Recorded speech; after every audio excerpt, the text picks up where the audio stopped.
o podamos estar vivos, no se garantiza en su noción de vida digna.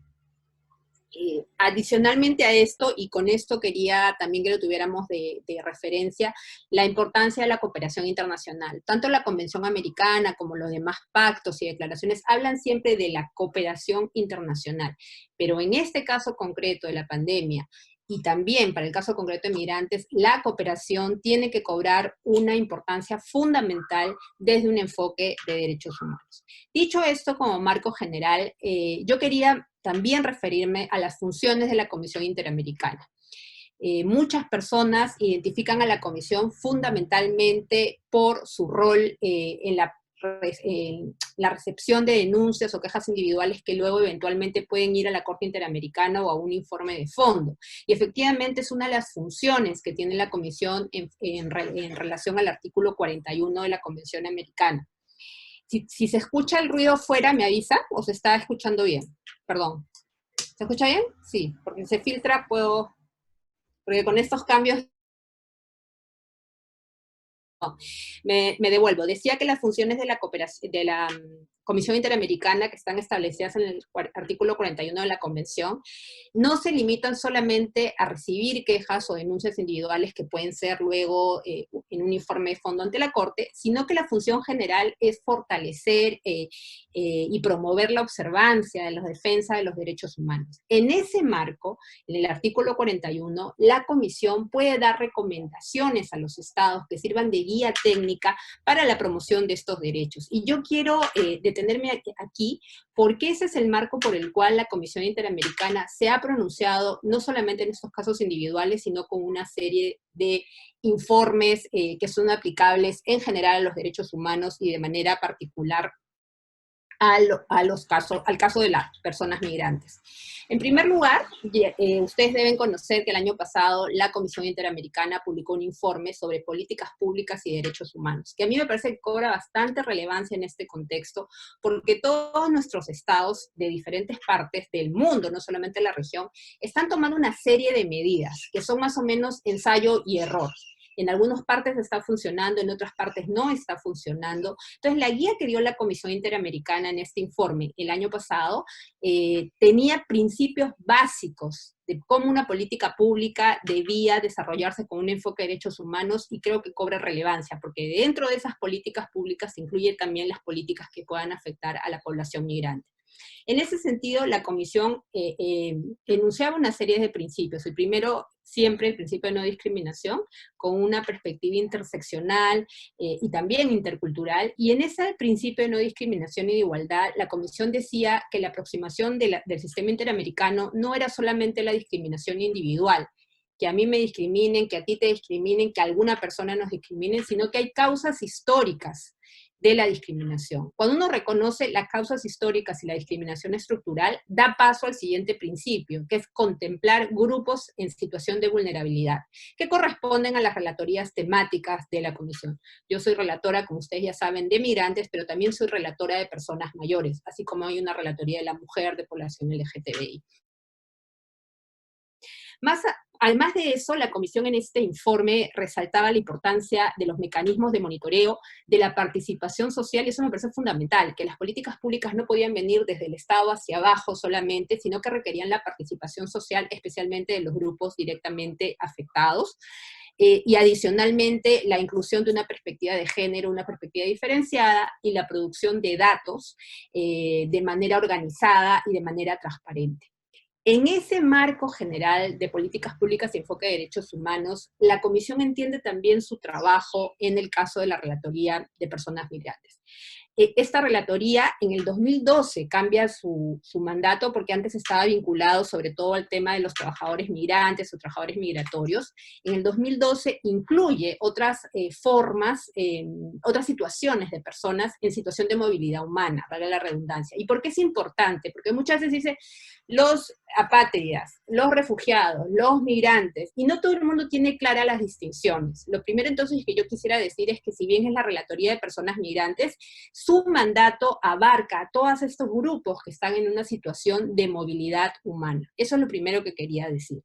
En el marco de su trabajo y cumpliendo lo que establece el artículo 41, el año pasado la Comisión Interamericana, y esta relatoría de manera particular, emitió los principios interamericanos sobre derechos de todas las personas migrantes, que incluyen refugiados, apátridas y víctimas de trata de personas. Lo primero que quiero decir, porque recientemente tuve una conversación sobre este tema de los principios, ¿no? Que los principios interamericanos, que no obligaban, que lo que realmente obliga es la convención.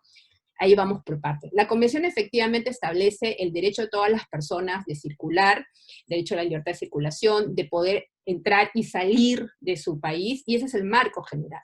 Pero los principios interamericanos, al haber sido emitidos por la Comisión Interamericana, que es un órgano del sistema interamericano y órgano principal de la OEA, encajan en lo que se denomina doctrina autorizada. Las fuentes del derecho internacional público y en general del derecho internacional de los derechos humanos están ubicados en el artículo 38 del Estatuto de la Corte Internacional de Justicia. Y dentro de ese estatuto, que tiene varias fuentes, tratados, principios y doctrina, enmarcan estos principios. ¿Y por qué? ¿Por qué? Porque hay un principio básico general de los derechos humanos que todos y todas conocemos, que es este principio de progresividad, ¿no? Que avanza en el reconocimiento de los derechos de las personas. El hecho que recién exista una convención, desde hace unos 10, desde el 2008 me parece, la Convención de Personas con Discapacidad, no significa que recién hay personas con discapacidad o que recién hay derechos, sino que recién ha entrado un plano normativo. Y al recién reconocerse, digamos, a nivel normativo internacional, lo que se está haciendo es reconociendo también, a su vez, el principio de progresividad. Entonces, lo que yo quería que quedara claro es cómo estos principios tienen este valor de doctrina autorizada y son muy importantes porque permiten ser, lo que decía el artículo 41, una guía para los estados en sus políticas públicas y demás elementos normativos. Además de eso, también nosotros tenemos los principios para personas privadas de libertad, por ejemplo. En esa línea sean estos principios. Son 80 principios que tienen algunos fundamentos generales. Lo primero, reconocer el enfoque de derechos humanos, hacer referencia también al derecho de los refugiados. Adicionalmente, los principios desde la entrada reconocen el principio de no devolución, es decir, el non-refoulement, ¿no? El no devolver a una persona a un estado en el cual pueda sufrir tortura o incluso su vida correr peligro. Adicionalmente a esto, y por eso también me parece muy importante, es que los principios inician con definiciones. Y yo invitaría mucho a revisar las definiciones sobre lo que es un migrante, sobre lo que es migración en general, el asilado, el apátrida, etcétera, ¿no? Da unos puntos de partida en esto. Adicionalmente, en las 17 secciones, porque tenemos el principio, como les digo, definiciones generales, y luego 17 secciones. Y esas 17 secciones que no fueron pensadas para una época de pandemia, tienen que revisarse para dar respuesta a la situación específica de personas en situación de movilidad humana. Hay algo que he repetido en muchos webinars y lo voy a volver a decir. El virus no pide cédula, no pide DNI, no pide permiso de trabajo. El virus aparece. Y si no había una política previa de derechos humanos en relación a las personas en situación de movilidad humana, es bien difícil que en una situación de pandemia se pueda por lo menos, por ejemplo, saber cuántas personas hay, dónde están viviendo, las garantías del derecho a la salud, el derecho a la vivienda o la alimentación, que en general nuestras poblaciones sufren. Es mucho más complicado en el caso de personas migrantes que ni siquiera se sabe exactamente dónde están o qué están haciendo, cómo están sobreviviendo ahora. Y hay situaciones más allá de la doctrina que a mí me gustaría de la vida cotidiana resaltar. Se dice, y en todos los comerciales, en todos los mensajes de todos nuestros estados, hay que lavarse las manos y no hay que salir de la casa. Es como el básico, ¿no? Lavarse las manos con jabón y no salir de la casa. Bueno, las personas en situación de pobreza, y en este caso concreto, las personas en situación de movilidad humana que se siguen moviendo, no tienen casa necesariamente y no necesariamente tienen acceso al agua. Y eso va a llevar a que estas personas no solamente se enfermen, que ya es bastante grave, sino que también puedan contagiar a otras personas. Por eso es que estos principios generales tienen que ser tomados en cuenta por los estados al momento, en esta situación particular de pandemia.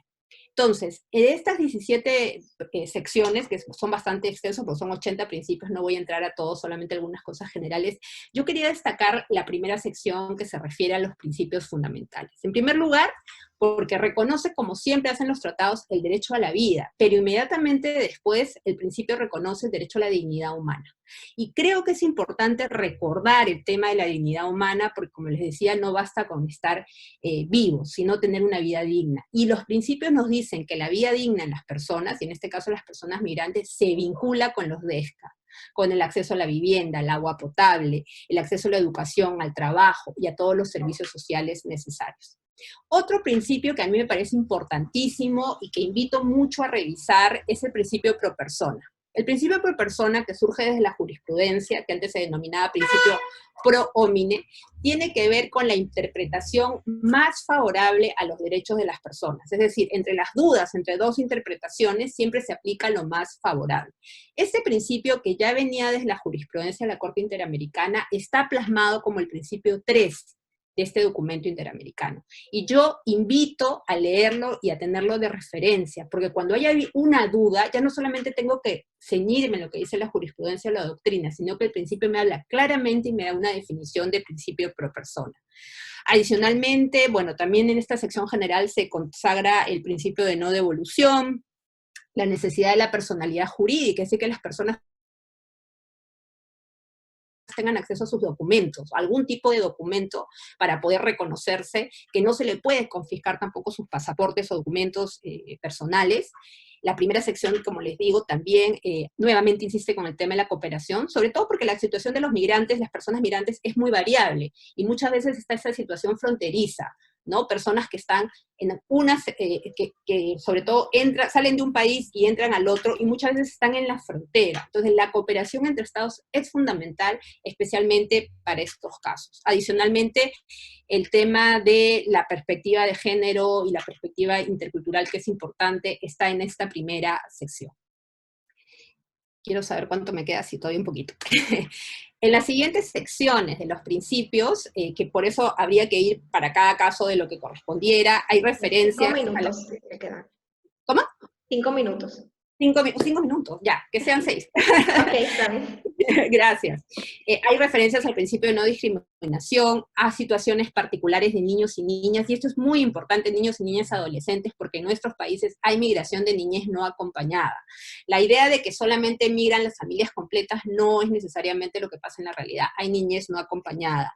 El tema, además, que me parece importante, es que la Comisión Interamericana hace un apartado especial sobre el tema de la tortura, la desaparición forzada y el derecho a la verdad. E incluso dice que las condiciones de detención en entidades para personas migrantes que no cumplan con los requisitos, puede ser una tortura, un trato cruel, inhumano, degradante, la prohibición de la esclavitud, y todas las prohibiciones de violaciones de derechos humanos están en estos principios. Como no me queda mucho tiempo, simplemente invito a leerlos, pero nos dan el marco general. Entonces, teníamos este marco general que la pandemia cuestiona, tenemos los principios interamericanos, y ahora, en los pocos minutos que me quedan, quiero centrarme en lo que está pasando y la respuesta que estamos dando desde la Comisión Interamericana. El 20 de marzo, la Comisión Interamericana y su Relatoría Especial, REDESCA, Relatoría de Derechos Económicos, Sociales y Culturales, emite un primer comunicado expresando su preocupación ante lo que estaba sucediendo, reivindicando la importancia de los DESCA y estableciendo que las medidas de los estados, incluidas las medidas con personas migrantes, tenían que llevar un enfoque de derechos humanos y de no discriminación. Posteriormente a eso, el 27 de marzo, la Comisión Interamericana crea la SACROI COVID-19. ¿Qué cosa es la SACROI? Es la Sala de Coordinación y Respuesta Oportuna e Integrada para el COVID. Esta sala especial, que está integrada al nivel de la Secretaría Ejecutiva, donde todos los comisionados y comisionadas estamos trabajando, tiene como objetivo no solamente visibilizar lo que está sucediendo en cuanto a datas y demás, sino también monitorear las acciones de los estados. Yo invito a entrar a la página web, a la página de la SACROI, y a revisar todos los boletines que estamos sacando por temas en respuesta a pandemia. En esta SACROI, que se ha establecido, que tenemos la información, que es parte del equipo, que es un equipo que está trabajando, el 10 de abril dimos una primera resolución, la resolución 120 sobre pandemia y derechos humanos, que tiene todo el marco general y respuestas específicas para migrantes. Y posteriormente hemos dado un comunicado de prensa. Entonces, el marco normativo y el trabajo de la Relatoría pasa de esta visión de derechos humanos, de estos principios interamericanos que, insisto, hay que conocer y hay que revisar, porque muchas veces los estados están haciendo propuestas sin saber que ya están en los principios y que tienen ese aval, pasamos a la SACROI y pasamos a la resolución 120.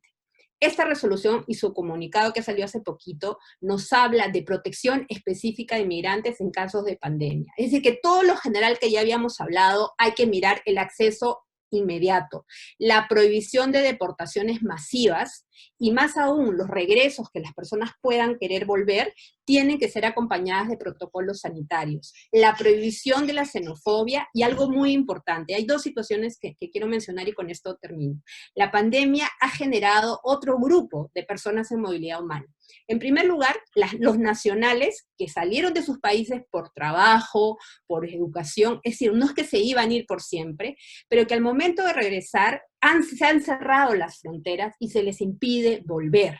Esos son los llamados varados, son personas en situación de movilidad humana que desean regresar y los estados han cerrado fronteras, cosa que no debería permitirse porque no hay un derecho básico en la Convención Americana de las personas de retornar a su país, pueden retornar y tomar medidas de cuarentena.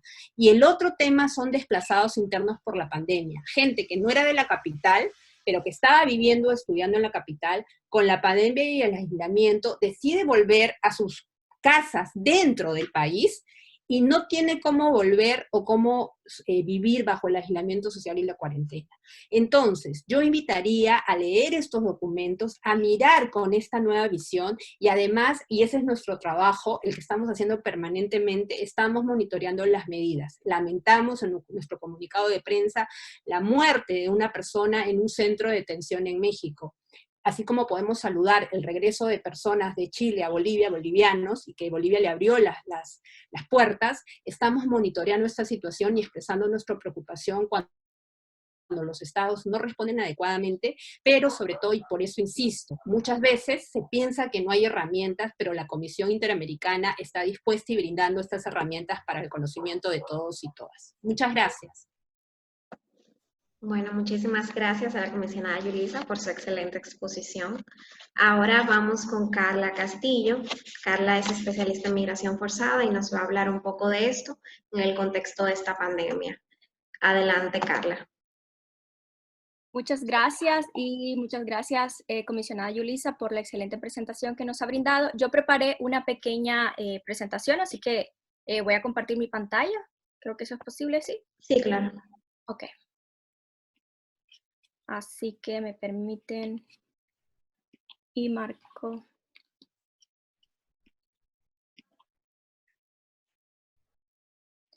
Ok.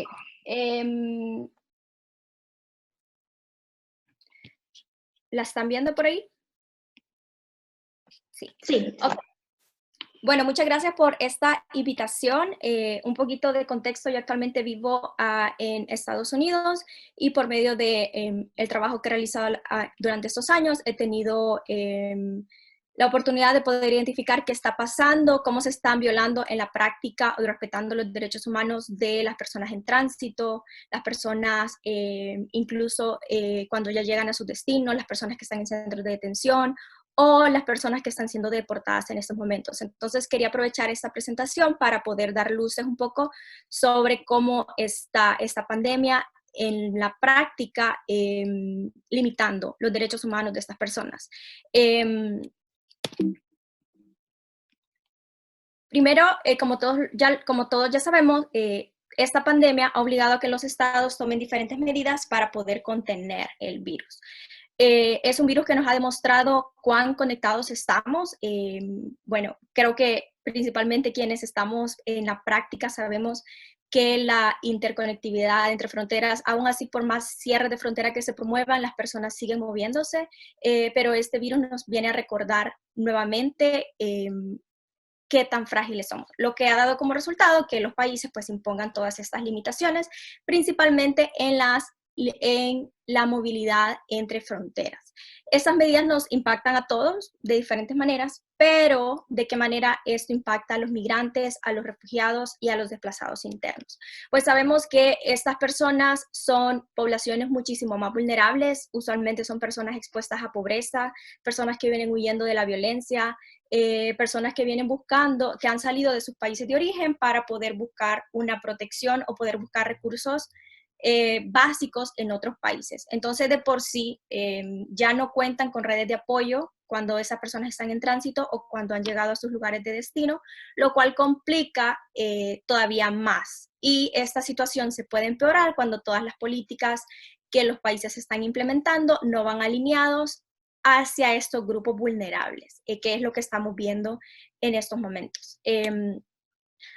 Quería dar una pequeña fotografía de cómo es la situación de desplazamiento actualmente. De acuerdo al último informe del ACNUR, que se desarrolló en el 2018 de la Agencia de la ONU para los Refugiados, mundialmente tenemos 70,8 millones de desplazados forzosos y solo en el 2018 hubo 13,6 nuevos solicitantes de asilo o refugiados recién registrados. Y, y también hubo 10,8 millones de personas que fueron forzadas a huir internamente en sus países. Eso fue en el 2018, el reporte del 2019 probablemente salga dentro de poco. Los números han ido incrementando con los años, lo que quiere decir es que esta pandemia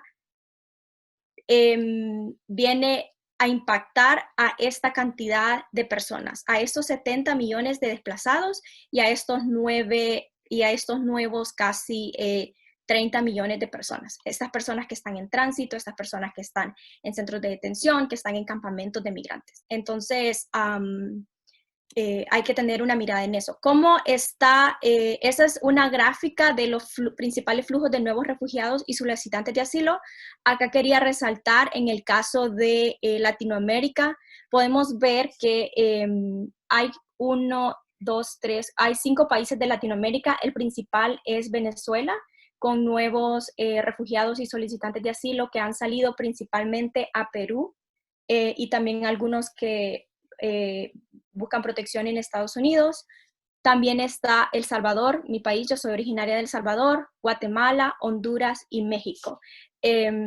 Por tanto, creo que a la hora de tomar, de diseñar nuevas políticas o de hacer estos monitoreos de derechos humanos, es necesario poner la atención en los flujos de personas que están en constante movilidad, que vienen principalmente de estos países. ¿Cuál es la situación actual de esta población? Pues como ya les digo, esta población se encuentra en tránsito. Hay quienes, por ejemplo, en América, uno de los corredores más activos es el corredor del Triángulo Norte, de las personas que están huyendo de Guatemala, Honduras, El Salvador, que están cruzando por México para llegar a Estados Unidos. Esta pandemia, así como agarró a esos varados que ya mencionaba Yulisa, que salieron a algún viaje de trabajo, etcétera, esta pandemia también impactó y agarró en tránsito a estos miles de migrantes o refugiados que estaban transitando, ya sea por Guatemala, por ejemplo, o iban de Venezuela hacia Perú, lo cual los deja en una situación de vulnerabilidad y alarga su tránsito, exponiéndolos aún más a situaciones de inseguridad, de violencia o que puedan vivir cualquier otro tipo de abusos de derechos humanos. Hay personas viviendo en campamentos de migrantes y refugiados, por ejemplo, en México a lo largo de toda la frontera sur o en Guatemala también entre las fronteras. Dado que se han cerrado las fronteras, hubo personas que iban en tránsito que han quedado varados en las fronteras y que organismos internacionales, principalmente el ACNUR o la OIM, han tenido que responder a esto con apoyo de los gobiernos y también de organizaciones internacionales para dar una respuesta humanitaria como sea necesario. Hay también migrantes detenidos en centros de detención. En Estados Unidos hay más de 4,000 migrantes, entre ellos hay personas vulnerables, hay adultos, hay niños, en su mayoría son adultos jóvenes y más adelante les voy a explicar cómo se está viviendo esta situación en los centros de detención en Estados Unidos. Hay personas incluso que están en proceso de deportación. La deportación no ha parado lastimosamente, lo cual también puede exponer a estas personas a que ya sea se infecten en el camino o que se enfrenten a situaciones, a tratos indignos en los países donde son deportados, que también les voy a narrar más adelante cómo está sucediendo esta situación en el caso de El Salvador. Las acciones tomadas para controlar y prevenir el esparcimiento del virus y sus daños deben ser consistentes con la normativa de derechos internacionales, con la normativa de derechos humanos internacionales. Ya Yulisa nos explicaba los principios más relevantes. Creo que la principal fuente, algunas de las principales fuentes, pues ustedes ya las conocen, la Convención de Derechos Humanos. En el caso de los refugiados, el Derecho Internacional de los Refugiados, tenemos la Convención del 51 para los refugiados, donde establece algunos principios básicos para proteger a estas poblaciones. Es importante recordar que el hecho que estamos en una pandemia no tiene que dar paso al lugar a irrespetar estos tratados que los países ya han firmado y que se han comprometido a garantizar. Que el hecho que exista una pandemia no quiere decir que la situación que está expulsando a estas personas de la violencia, no quiere decir que la situación inminente de la necesidad de protección, el riesgo a su vida, no desaparece. Entonces, estamos en esta disyuntiva entre cómo apoyamos a que los países puedan llevar a cabo medidas para poder contener el virus, pero que éstas tampoco irrespeten esta garantía de derechos que los países ya se han comprometido anteriormente por medio de todos estos tratados internacionales. Quería mostrarles algunos principios abstraídos de la normativa internacional. Estos fueron recopilados por el Solberg Institute on Migration and Mobility con el apoyo de varias universidades acá en Estados Unidos. Cornell University es la universidad donde actualmente yo estudio, Yale University, etc. No son todos, son también los principales que considero un poco más relevantes en esta coyuntura. Estos principios pues se derivan de tratados e instrumentos internacionales y el derecho internacional consuetudinario y también directrices ampliamente aceptadas y adoptadas por los países a nivel internacional. Pues la principal, digamos que el primero es el trato igualitario y no discriminación. Ya lo mencionaba Yulisa, pero el hecho que una persona no tenga un documento no quiere decir que va a recibir un trato diferente cuando está en un país sin sus documentos. Debería de primarse el derecho a la vida y el derecho a la dignidad de esa persona. Está muy de la mano con esto el derecho a la salud. ¿Qué está pasando en esto? Por ejemplo, en Estados Unidos tenemos un gran número de comunidad indocumentada que tiene miedo de poder ir que tiene sospechas, tal vez esté infectado o tiene algún padecimiento, pero tiene miedo de ir a un hospital a que le hagan la prueba porque teme que pueda ser deportado. Algunos estados aquí en Estados Unidos han tratado de garantizar y de promover que cuando una persona indocumentada cuando una persona en general vaya a acceder a un servicio de salud, se garantice que no se les pidan documentos de identidad para así promover que personas que no tienen documentos puedan acceder a estos servicios. Sin embargo, en la práctica siempre hay barreras, las personas siempre tienen temor. En Latinoamérica esto podría ser un poco más accesible, puesto que, por ejemplo, en Centroamérica los servicios de salud suelen ser muchísimo más accesibles, ya que los países son de tránsito, de destino, los migrantes no suelen tener tantas barreras, sin embargo, el goce del derecho a la salud no tiende a ser el mismo. Entonces es importante recalcarlo. Los estados tienen siempre la obligación de combatir el estigma, el racismo y la xenofobia, principalmente en esta coyuntura donde las fronteras han sido ingreso de nuevos casos y por tanto esto ha exacerbado mucho que se tenga mucho temor y que incluso se agredan a personas que vienen de afuera. Hay que recordar siempre que los estados tienen esta responsabilidad y ahora quizás sea todavía más relevante que la implementen. Las restricciones a la movilidad entre los estados deben respetar el derecho a salir y a entrar a sus países. Aquí hay una disyuntiva, puesto que una de las medidas principalmente adoptadas para contener el virus ha sido el cierre de las fronteras. Pero hay que recordar que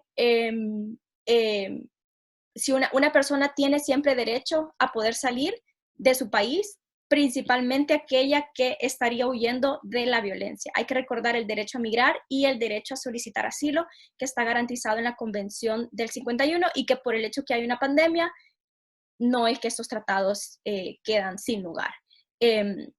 Aquí también está la obligación de los estados a garantizarle el regreso a sus países a estas poblaciones que quedaron, a estos ciudadanos que han quedado varados en otros países por los cierres de los aeropuertos. Ya vimos que sí hay países que han estado comenzando a repatriar por medio incluso de vuelos privados a esos ciudadanos. Hay países que no han comenzado a hacerlo. En el caso de El Salvador, por ejemplo, es una deuda que se tiene actualmente, y estos varados, como consecuencia, quedan en una situación también de vulnerabilidad, puesto que se les complica principalmente el acceso a salud, puesto que quedan en países donde no tienen cobertura a veces a los servicios médicos, o también se prolonga la separación familiar, lo que también trae daños psicológicos para ellos y para sus familias que están en los países, en sus países de origen. El quinto que les quería mostrar era siempre respetar la libertad de movimiento dentro del territorio. Eso es algo que creo que en el caso de El Salvador, por ejemplo, y en otros países de Centroamérica, que son los donde tengo un poco más de conocimiento, se ha hecho muchísimo el uso de la Fuerza Armada para poder forzar a las personas a que tengan una cuarentena, a que cumplan la cuarentena. Siempre hay que recordar que la libertad de movilidad debería de respetarse. Estas personas, y principalmente aquí cuando hablamos de migrantes o desplazados, son personas que no tienen ni siquiera bienes inmuebles y a veces ni siquiera su sustento básico, por tanto tienen que salir a trabajar, tienen que continuar cubriendo ciertas necesidades. Por tanto, cuando los estados implementan restricciones extremadamente restrictivas, valga la redundancia, también se puede estar poniendo en peligro la dignidad de estas personas. El principio de no refoulement o no devolución, ya lo mencionaba Yulisa, ese está contenido en la Convención del 51, que es básicamente que los estados no deberían de devolver a una persona que ha llegado a una frontera a un país donde va a sufrir persecución, o va a estar en riesgo su vida. Les voy a poner el caso más adelante de cómo esto está impactando en el caso de Estados Unidos. Por ejemplo, en Centroamérica, cuando los países cerraron las fronteras, si a veces uno iba cruzando de Guatemala a El Salvador, inmediatamente se regresaba, lo cual es una vulneración a este derecho. El derecho a la información, es importante que en todas estas comunidades de migrantes, de refugiados, personas en tránsito, se promueva la información que les provea a esas personas sobre qué está pasando con esta pandemia, dónde pueden acceder a servicios de salud, dónde pueden obtener albergue. Este derecho a la información debería de ser también una medida, una directriz que los gobiernos deberán de implementar, no solamente para la población en general, sino también para las poblaciones y las comunidades migrantes que usualmente tienen menos acceso a redes de comunicación.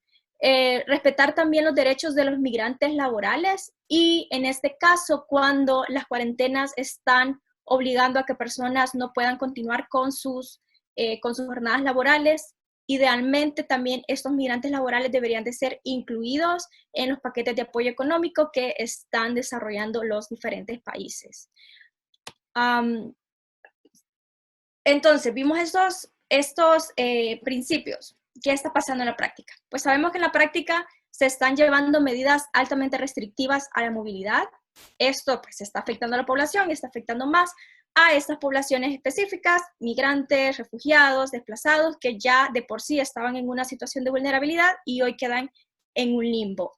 Se están cerrando las fronteras, lo cual evita que estas personas puedan acceder a su derecho de protección internacional. Hemos visto un despliegue a veces de militarización. En el caso de Centroamérica eso se ha dado muchísimo. Se ha incrementado la militarización como nunca antes para evitar que las personas crucen las fronteras o incluso puntos ciegos y que así violen la cuarentena. Pero al final de cuentas también están restringiendo el derecho a estas personas que una situación de inseguridad los está obligando a cruzar una frontera para poder recibir protección internacional, Los albergues en los países de tránsito han reducido su capacidad. Hace poco, por ejemplo, yo estaba en contacto con un salvadoreño que iba en tránsito. Él salió antes de que se declarara la pandemia.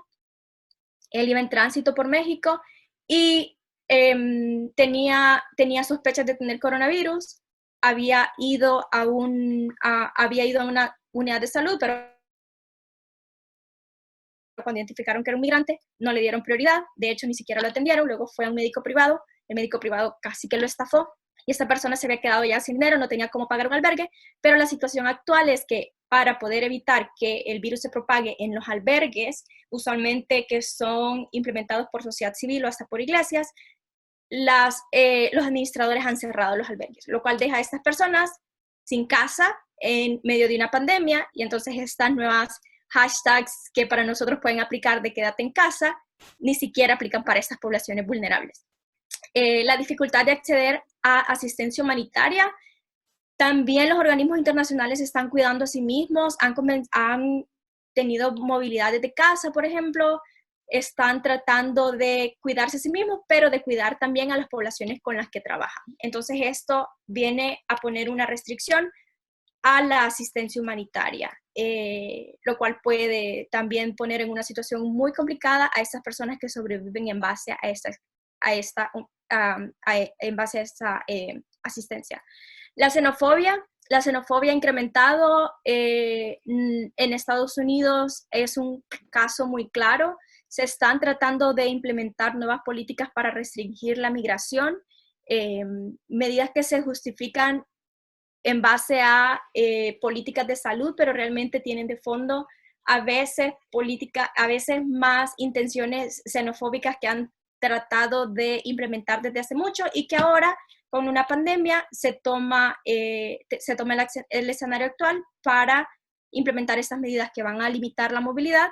Y también entre la población misma, por ejemplo, acá algunos latinos han tenido, y eso que en Latinoamérica el virus se comenzó a expandir después, pero migrantes latinos han sido víctimas de casos de xenofobia de parte de otras comunidades acá en Estados Unidos, donde se les acusan de que ellos también trajeron el virus. Solo quiero ver, ya casi termino, la situación en Estados Unidos. El Centro para el Control y la Prevención de Enfermedades en Estados Unidos emitió el título 42, donde da lugar a la deportación inmediata de no ciudadanos que llegan sin documentos válidos. Esto viola el principio pone en riesgo a que se viole el principio de no devolución del que ya hablábamos antes. Solamente en los primeros 18 días desde que este título 42 se implementó aquí en Estados Unidos, 10,000 personas fueron expulsadas en las 2 horas posteriores a su llegada al territorio estadounidense, negándoles así su derecho a poder quizás acceder a protección internacional. Cuando son deportaciones tan expeditas, las personas no tienen, usualmente se viola el derecho al debido proceso también, que es un principio que también se debería respetar incluso en esta pandemia, y las personas no tienen lugar para poder demostrar cuáles fueron los motivos que las obligaron a salir del país o por qué esas personas llegaron a las fronteras. La situación en los centros de detención también se está poniendo un poco crítica acá. El virus se está expandiendo. El centro Otay Mesa en San Diego, California, por ejemplo, ya se han identificado 94 detenidos que han dado positivo al virus, incluyendo 8 personas del staff. Los migrantes están en una situación, en esos centros de detención, están en una situación de demasiada incertidumbre, que hasta han comenzado huelgas de hambre para que las personas más vulnerables puedan ser liberadas de estos centros de detención. Imagínense vivir una pandemia sin tener tu derecho a la libertad. En estos centros de detención no se puede practicar el distanciamiento social, no tienen acceso a suficientes recursos sanitarios, por ejemplo, no tienen acceso a suficiente jabón, las duchas se comparten y en las duchas tienen que compartir el mismo jabón, por ejemplo, no tienen acceso a mascarillas también, y se les ha dicho que en algunos centros de detención que solo van a tener acceso a algún doctor en los peores casos, lo cual ha desatado muchísima incertidumbre entre estos más de 40,000 migrantes que están detenidos en el centro de detención, en esos centros de detenciones aquí en Estados Unidos. ¿Se han establecido protocolos sanitarios? Sí, la agencia de migración ha diseñado protocolos sanitarios para seguir. Sin embargo, en la práctica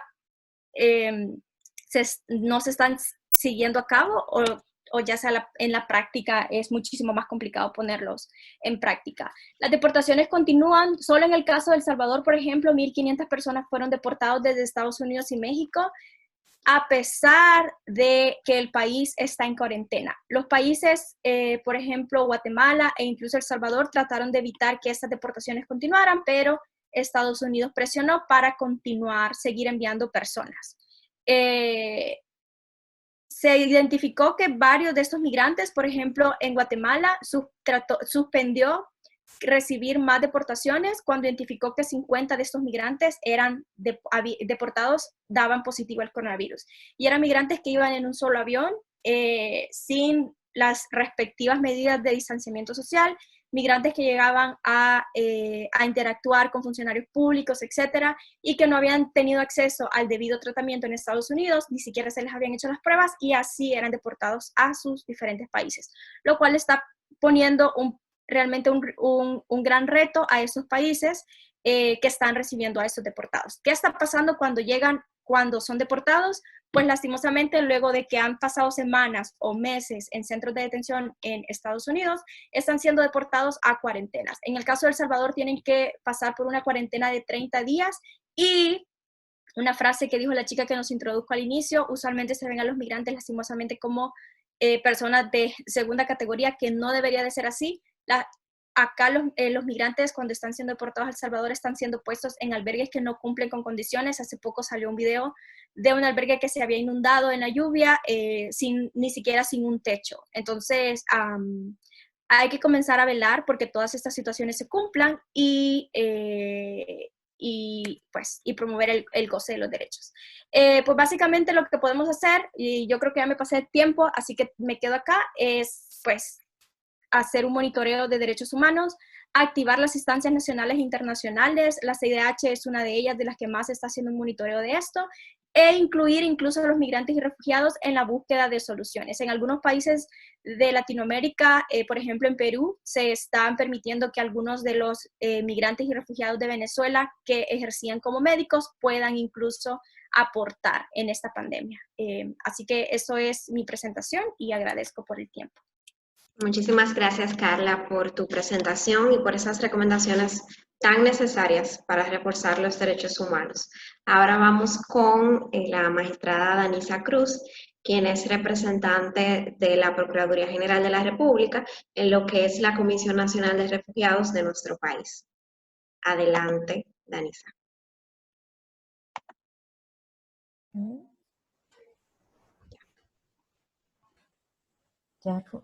Sure. Ok. Muy buenas tardes a todos.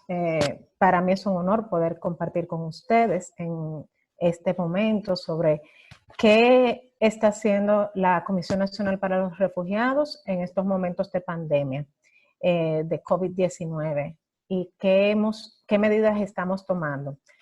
En principio, quiero explicar cómo funciona la Comisión Nacional para los Refugiados en la República Dominicana. Yo he sido miembro de la comisión desde el año 2005, soy miembro permanente, y he tenido la oportunidad de ver cómo se ha venido haciendo todo el proceso a partir del 2005 hasta la fecha, y cómo hemos podido darle la condición de refugiado a una cantidad de personas tal vez que se ve mínima, pero ha sido un trabajo arduo de conocer muchos expedientes y de un trabajo arduo que se ha hecho a través de esta Comisión Nacional para los Refugiados. Y para comenzar, debo de explicar qué es la CONARE, por lo menos cómo funciona en nuestro país. La base legal de la comisión es, como bien se ha mencionado, la Convención del Estatuto de Refugiados del 51 y su protocolo de aplicación, que es de 1967, un decreto, el 1569 del 83, que crea la Comisión Nacional para los Refugiados, que a la vez hizo un reglamento en el año de 1984, el 2330, que explica cómo funciona la Comisión Nacional para los Refugiados. Hago esta aclaración porque no en todos los países funciona de la misma manera el otorgar la condición de refugiado a un solicitante. En el caso nuestro, solamente la CONARE es la única entidad que tiene la facultad, o sea, el Estado Dominicano es el único que tiene la facultad de decidir quién es refugiado y quién no lo es. Esta facultad se la dio este decreto en base a la convención ya citada. ¿Cómo está conformada la CONARE? Está conformada por el Ministerio de Relaciones Exteriores, que es quien lo preside, el Ministerio de Trabajo, para el tema de los derechos económicos, sociales y culturales, la Consultoría Jurídica del Poder Ejecutivo, la Procuraduría General de la República, que quien les habla es la representante permanente, la Dirección General de Migración, que además tiene la Oficina Nacional para los Refugiados, el Departamento Nacional de Investigaciones y la Policía Nacional.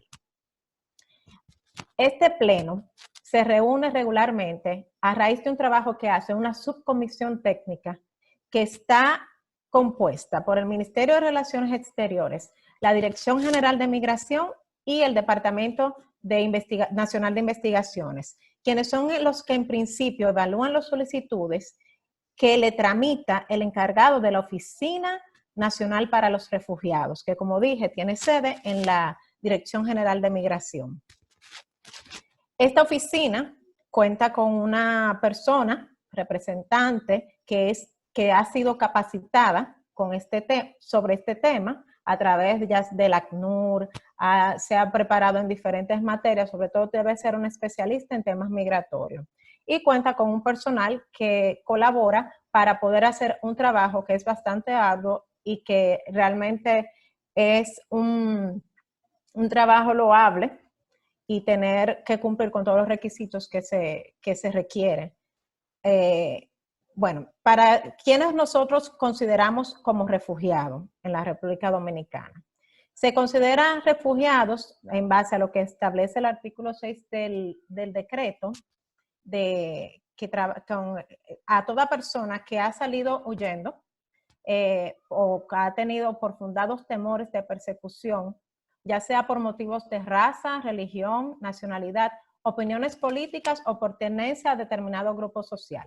Ustedes saben que el tema de pertenencia a determinado grupo social es muy debatible, en cada país lo adoptan de una forma diferente y cada vez que llega algún tipo de solicitud se verifica si está dentro de lo que, como nosotros, país que somos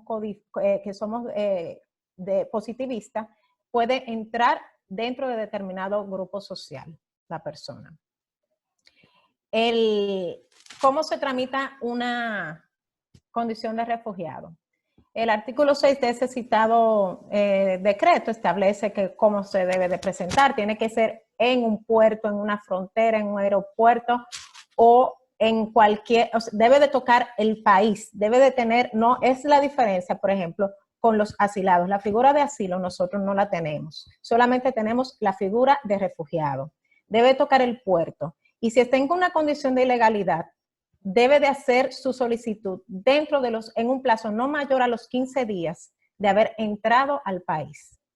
Esta entrada ilegal no es motivo para el rechazo de la condición de refugiado, obviamente que no, y además porque respetamos el principio de no devolución, y siempre y cuando obviamente esté contenida, o sea, haya salido huyendo en base a los criterios que ya nosotros que todos ustedes conocen, de que sea por raza, nacionalidad, motivos políticos, etc. Ahora bien, esto lleva un proceso dentro de la Oficina Nacional para los Refugiados y es que se hace una entrevista confidencial con el interesado. Esta persona debe presentar prueba de su identidad o hacer una declaración jurada. Tiene que presentar cualquier fotografía, debe presentar una fotografía que se le toma regularmente en el mismo lugar, un documento relevante que aporte causas de por qué debe de ser considerado refugiado. Por ejemplo, un carnet de que pertenece a un partido político tal, cualquier situación, puede presentar incluso documentos, recortes de periódico, cualquier cosa que muestre que él es una persona que ha sido perseguida en su país. Este del certificado médico del Ministerio de Salud Pública está en el decreto. Sin embargo, con la modificación a la ley de migración, ya este tema de las enfermedades infectocontagiosas no está previsto, porque la ley de migración se le aplica y no necesariamente tiene, por el hecho de tener una enfermedad infectocontagiosa, es causa de no aceptación. Eso era un tema que se manejaba en el año 84, de cuando era el decreto. El Departamento Nacional de Investigación, como es parte de la subcomisión, hace su propia investigación sobre la persona que solicita la calidad de refugiado. Este encargado de la Oficina Nacional de Refugiados tramita la subcomisión técnica, la cual emite una recomendación inspirada en los principios de la Convención y en temas de derechos humanos. Esta Oficina Nacional para los Refugiados, previa opinión al Pleno, o mejor dicho, a la subcomisión técnica, recomienda a la Dirección General de Migración. No es exactamente un carnet, lo que se le da ahora mismo es una constancia, y con esta constancia no puede puede transitar libremente mientras se le conoce su solicitud de refugio. Siempre se ha hablado de que hay un trámite, de que es en un periodo de tiempo que debe de ser respondido. Sin embargo, por el cúmulo de trabajo que nosotros tenemos, se excede de esos 60 días o de esos 30 días que está previsto para dar una respuesta a la solicitud de refugio. Nosotros en la Comisión Nacional para los Refugiados, aunque el decreto dice que podrá conceder al Alto Comisionado de las Naciones Unidas, al ACNUR, un plazo de 5 días laborables para que emita su criterio, nosotros siempre se lo remitimos. Desde el año 2012 hacia acá, al ACNUR se le solicita su opinión sobre las solicitudes de refugio. La resolución que otorga o no la condición de refugiado. Debo de explicar que la resolución nosotros lo tenemos que trabajar y motivarla con jurisprudencia internacional. Se hace una relación de los hechos, se explica, no se hace exactamente no se copia la entrevista, se hace una transcripción de la entrevista dentro de la resolución. Y también nos explica en el Pleno que lleva la subcomisión técnica, cómo funciona en la práctica, nos llevan los expedientes al Pleno, se nos envía con tiempo de antelación para que nosotros podamos verificar cualquier información, lo leamos antes de llegar a la reunión del Pleno y hacer todas las acotaciones sobre qué nosotros entendemos, si se puede o no se puede conceder la condición de refugiado. Luego de discusiones, podemos establecer si la persona es o no, reúne las condiciones en base a lo que establece la convención y la situación del país del solicitante, si realmente se le puede otorgar o no la condición de refugiado. Cuando esta resolución puede negar o conceder la condición. En la misma resolución se le establece a la persona y se le notifica con la decisión para que esta persona pueda ejercer su recurso de revisión en caso de que se le haya negado, en un plazo de 7 días a partir de la notificación. Y también se le otorga la oportunidad al ACNUR para que, si entiende que debe también de revisar, haga se pueda pronunciar sobre el tema. Esta resolución, además, contiene una información de que en caso de que la persona se le haya negado y no revise la decisión, pueda acogerse a un retorno voluntario que se tramita a través de la Organización Internacional de las Migraciones y a través del mismo ACNUR. Y se le establece que tiene el plazo de los 7 días para poder para poder pedir la revisión de esta resolución o de esta decisión del Pleno de la CONARE, y también se le establece que en base a la Ley 107-13, que regula los derechos y deberes de las personas con la administración pública, también puede incoar un recurso frente al Tribunal Superior Administrativo en caso de no estar de acuerdo con la decisión del Pleno de la CONARE. Se le escribe, o sea, está escrito dentro de esta resolución para que no se pueda alegar ignorancia. ¿Cuáles son los derechos? O mejor dicho, vamos primero, ¿cuáles son las causas de exclusión, cesación y pérdida de la condición de refugiado? Están establecidos, son los que enumera la Convención, y aquí, igual que en todos los países, si la persona se ha acogido a la protección de otro país, si ya han cesado las causas que dieron lugar a la salida del país de nacionalidad o del país en que habitaba, porque se hace esa salvedad, o también se ha cometido delitos antes de la llegada al país, delitos que atenten contra la humanidad, contra la paz, que atentan contra la paz, un delito de guerra o un delito contra la humanidad. Asimismo, si ha cometido un grave delito común fuera del país de refugio antes de ser admitida en el país como refugiado, y cualquier acto que sea contrario a lo que establecen los principios, si ha cometido cualquier acto que contrario a las finalidades y a los principios de las Naciones Unidas. ¿Cuáles son las causas de expulsión de un refugiado en República Dominicana? Solamente podrá ser ordenada por las razones de seguridad nacional o para el mantenimiento del orden público. En este caso se le concede un plazo no mayor de 30 días, que de acuerdo a las posibilidades de poder reasentarse en otro país. Y ningún refugiado, como ustedes saben, podrá ser puesto en las fronteras por expulsión o devolución, por las causas que, o sea, siempre y cuando se cumpla con los requisitos que ustedes saben que está establecido en las Naciones Unidas. Sin embargo, no podrá invocar el ser un refugiado para cometer un delito dentro del país que le ha concedido el refugio. Entonces, hay algunos delitos que tienen condenas definitivas. Por ejemplo, puedo recordar que hubo un caso de violencia de género que se nos consultó. Nosotros entendíamos que si la persona volvía al lugar que había cometido el hecho, no podía ser, además de que la violencia de género está considerada un delito contra la humanidad prácticamente, porque es una violación a un derecho humano grave. Sin embargo, en ese caso no fue necesario hacer una expulsión porque la persona se fue voluntariamente del país. Finalmente, los documentos de un refugiado, nosotros le hemos otorgado documentos de viaje a las personas que han obtenido la calidad de refugiado.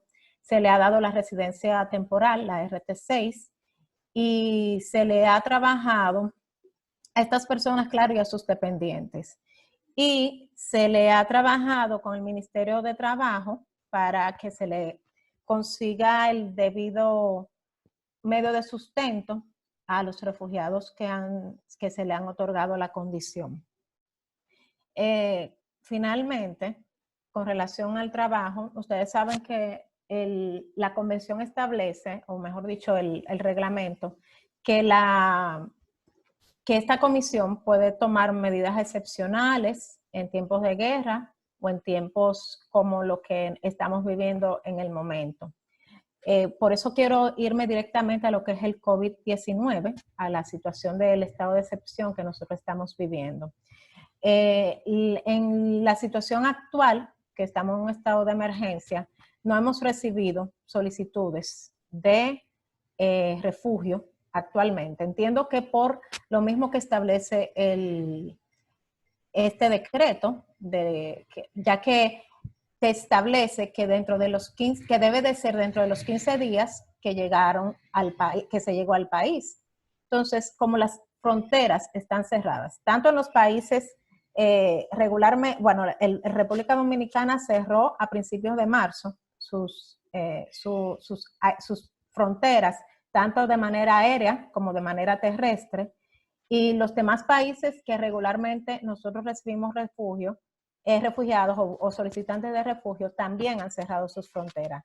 De hecho, en el caso de nuestro país limítrofe, Haití, la cerró primero que nosotros, sus fronteras, ya que nosotros fuimos los primeros, tuvimos casos de COVID-19 antes que la República de Haití.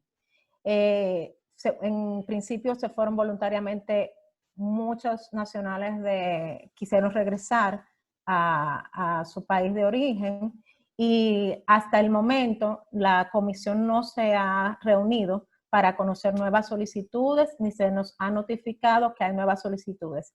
Sí hemos recibido tanto la resolución 120 de la Comisión Interamericana de Derechos Humanos, y en el día de antes de ayer, el lunes, recibimos el comunicado de la subcomisión que trabaja en la Comisión Interamericana de Derechos Humanos con el tema del COVID-19, de hecho, donde se nos felicitaba a la República Dominicana por haber tomado las decisiones de no deportación mientras existiera la pandemia COVID-19. Todas estas resoluciones nosotros estamos tomándolas en consideración, todas las recomendaciones se le ha notificado a cada una de las instituciones que trabajan el tema para que nosotros cumplamos en la medida de lo posible con lo que establece, con lo que están estableciendo los organismos internacionales.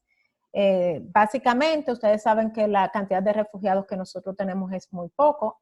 Puedo decir que al 2018 eran 13 los que ya tenían la condición de refugiado con sus familiares, de los cuales la última reunión que tuvimos, que fue en febrero, se estaba conociendo el cesamiento de 7, pues por diversas causas. Unos porque regresaron al país, otros porque fueron reasentados en otros países, y realmente con ellos gozan las mismas prerrogativas que tiene cualquier ciudadano en la República Dominicana para acceder al tema de salud. En República Dominicana, en un hospital público, que son los que están dando resultados para enfrentar COVID-19, porque realmente son los especializados y a donde se han hecho siempre los referimientos, no necesitan un seguro médico, no necesitan identificación. De hecho, los primeros personas infectadas en el país fueron extranjeros, los cuales incluso no se le cobró una factura, se le aplicaron todos los medicamentos, y realmente está demostrado que con este tema de pandemia nosotros no estamos viendo nacionalidad, no se está viendo condición social, simplemente se están aplicando los protocolos que ha establecido la OMS y la OPS para enfrentar esta pandemia. No sé si me quedan algunos minutos. Bueno, ya culminaron los 15 minutos, pero no sé si quería agregar algo más.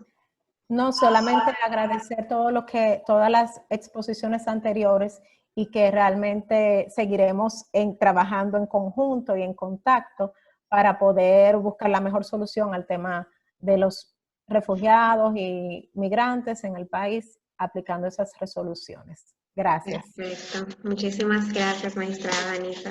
Ahora vamos a pasar con la profesora Paula Pelletier, quien es especialista en Derechos Humanos, es miembro honorífica de COLADIC. Así que adelante, profesora Paula.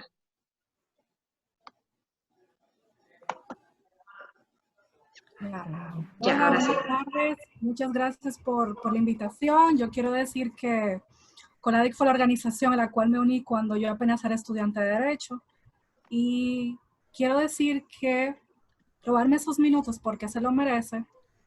En el año 2012 fue la primera organización de República Dominicana que presentó un amicus curiae a la Corte Interamericana de Derechos Humanos en el segundo caso de la Corte sobre migración. Primero fue Beleslor Panamá y el segundo Nadesh Dorsema contra la República Dominicana. Y en esa época estaba en la corte y me dijeron personalmente quienes trabajaron esa sentencia que fue el mejor amicus curiae presentado. Y en esa jurisprudencia fue el primer precedente donde se invocó el 22.9 sobre la prohibición de las expulsiones colectivas. No es de extrañar que los primeros casos y más fuertes son los de República Dominicana, Jan y Bósico sobre nacionalidad, Nadej Dorsema 2012, dominicanos haitianos expulsados 2014. Han sido los primeros casos en este tema. Entonces, súper importante, antes no hablábamos ni siquiera de refugiados, y ahora es súper importante y qué buena la iniciativa de hablar de ellos, porque sí existen también desde una isla. Habíamos conversado que Naciones Unidas y la CIDH había emitido una serie de recomendaciones para la pandemia, pero yo ayer justamente publiqué un artículo en Acento en la prensa donde decía que el coronavirus se come aplatanado, es decir, que esas medidas deben ser adaptadas también a la realidad de cada país. En nuestro país solo tenemos una frontera que es con Haití, el resto es mar y aeropuertos están cerrados. Y hay otra serie de perfiles de migrantes que tenemos, que a los cuales hay que tener también consideración y el servicio o la atención con enfoque diferenciado. Entonces, yo brevemente voy a hablar primero un poquito para entender la parte legal de República, la problema de documentación, pero no porque es un problema cualquiera, sino porque hay unas medidas que está tomando el Estado Dominicano que considero que solo el que tiene cédula, por ejemplo, en temas de alimentos, yo he ido al supermercado, he visto a la gente que ha beneficiado del gobierno y que al lado mío comprando en muy buenos supermercados también, pero hay un grupo que no tiene cédula y que ha excluido tanto nacido aquí como también el migrante. Sobre todo en los programas de alimentos, el problema de las medidas sobre alquileres, y creo que el grito en todo el mundo, tanto migrantes, refugiados, desplazados o apátridas, es la comida, no hay comida, y el problema del pago de los alquileres. Entonces, yo no he visto, ojalá que haya una buena práctica entre los estados de la región, pero no la hay, de que hayan adoptado medidas en favor de los migrantes. ¿Cuál ha sido la fórmula en políticas públicas que se haya hecho? Sobre todo en esos dos aspectos, porque la gran mayoría de las personas, por ejemplo, en República Dominicana, según el dato del Banco Central del 2019, entre 6 a 5 personas de 10, más de la mitad de este país viven del trabajo informal. Entonces, debido a la pandemia, el impacto es todo el mundo ciérrese en su casa. Entonces, lo lógico es que tengo hambre y no puedo pagar el alquiler. Y en ese sentido, al tomar ciertas medidas del Estado muy buenas para poder ayudar en la alimentación, el requisito de tener una cédula o cédula, ni sé si la cédula extranjera ha aplicado, pero la cédula dominicana, las personas no pueden entrar. No todas, y los migrantes documentados refugiados jamás van a poder entrar. ¿Y cuál ha sido la medida? Sé que se está trabajando en la negociación con el Estado para ver cómo, sobre todo Naciones Unidas interviniendo, para cómo podrá llegar a esta población y acompañarla. En cuanto al marco legal, la situación es la siguiente. No hay documentación porque, sobre todo por la población venezolana. No ha surgido el tema, pero República Dominicana, si del 80% de los 4 millones de venezolanos están en América Latina, el 1% está en República Dominicana, alrededor de un 33,000, según los últimos datos que le ofrecieron al Estado a la CIDH. Es decir, esa población no tuvo beneficio del plan de regularización de migrantes tampoco, porque eso fue en el contexto político 2014 y 2015. Pero la población venezolana no tiene ningún acceso, y según el estudio de la OIM del año pasado,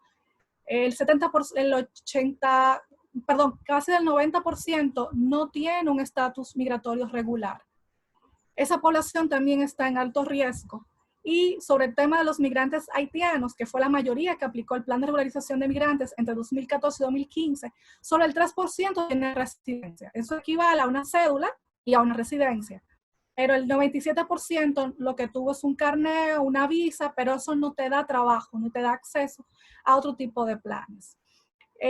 República Dominicana revista interés también, pienso particularmente, porque tenemos varias poblaciones. Primero, el migrante, que mayoría tenemos de Haití y de Venezuela, y de otros países también. Refugiados, que según los datos viendo el informe de migración del 2019, decían que tenían la CONARE 140 casos aproximadamente, y solo 4 refugiados reconocidos. Yo no, de 2016 al 2000 hasta ahora, yo no he visto más de 12 personas reconocidas de refugiadas en algún momento entre todos esos años en República Dominicana. Entre una cantidad de 600 a 1500 a 500 solicitudes de asilo. Puede ser pequeño, pero el nivel de reconocimiento, como ha dicho Danis, es muy bajo por otros factores que no vienen al caso para el tema de hoy. Entonces, el tema de que cuando se solicita asilo también, como esa población refugiada, al solicitar no le entregan un carnet de residencia temporal, sino que tiene que pasar los años y los años en los que se decide su caso, o lo rechazan o no, y luego si a los menos de 12 que conocen, los reconocen, tienen residencia. El resto no lo tiene ni lo va a tener. Entonces, a estas dos poblaciones de migrantes, o sea, y refugiados, le agregamos la población nacida en República Dominicana, que para el Estado Dominicano no existen apátridas, pero realmente yo vi el año pasado el ACNUR, el Filippo Gandhi, le dijo a República Dominicana en su exposición al final que había un grupo de la ley 16914 que estaba fuera de solución jurídica y que qué va a pasar con ellos. Entonces, el perfil es personas nacidas en República Dominicana, que hay un problema del tema del acceso a documento y nacionalidad. Más del 50% todavía a los 6 años de la ley 16914 no tienen los documentos. 8,000 que le prometieron que aplicaron el plan de naturalización de los que nacieron aquí, que hoy en día no tienen nacionalidad dominicana, que quizás si ahora mismo la tuvieran la cédula, pudieran acceder al plan de gobierno de alimentación.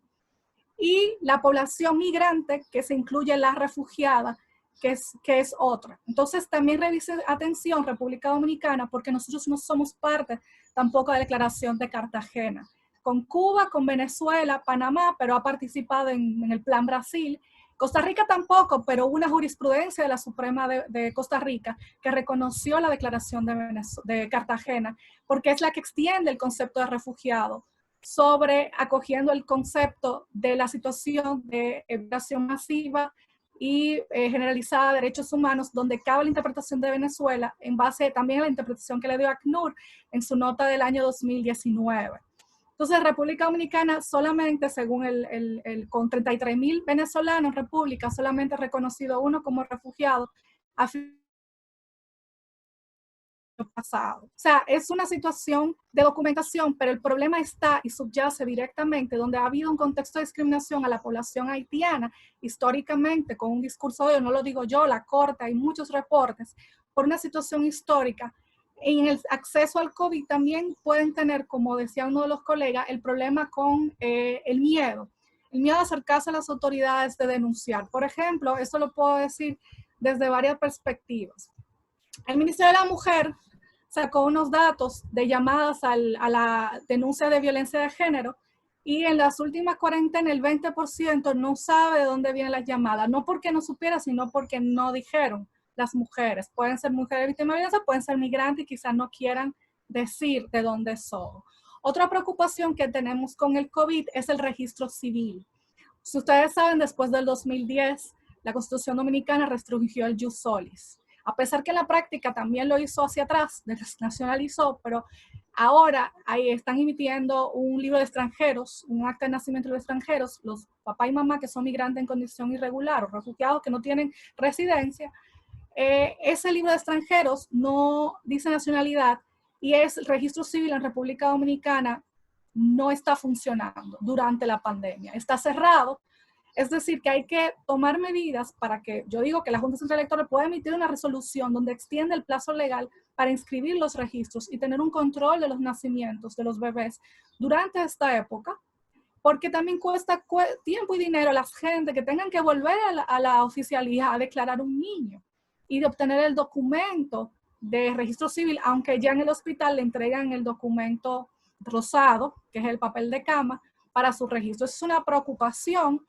También habían conversado, como ustedes habían dicho, el problema de las campañas de información. Cuando yo digo aplatanado es adoptado a la realidad. Es decir, las campañas de información que hemos tenido, lo decía ayer, es que están a clase media y alta. Es decir, no se adapta al barrio, a la gente que vive 3 gente en una misma cama, como cuando tienen el COVID, no pueden estar aislados.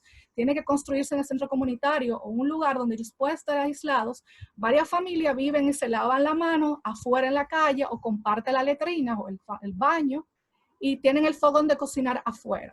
Y hemos sabido de aquí hay mis colegas de las comunidades que mucha gente no está sensibilizada y está en la calle y no ha tomado las medidas por dos razones, porque no entiende la dimensión del problema y segundo, porque necesito comer, necesito buscármela. También es importante las campañas en creol.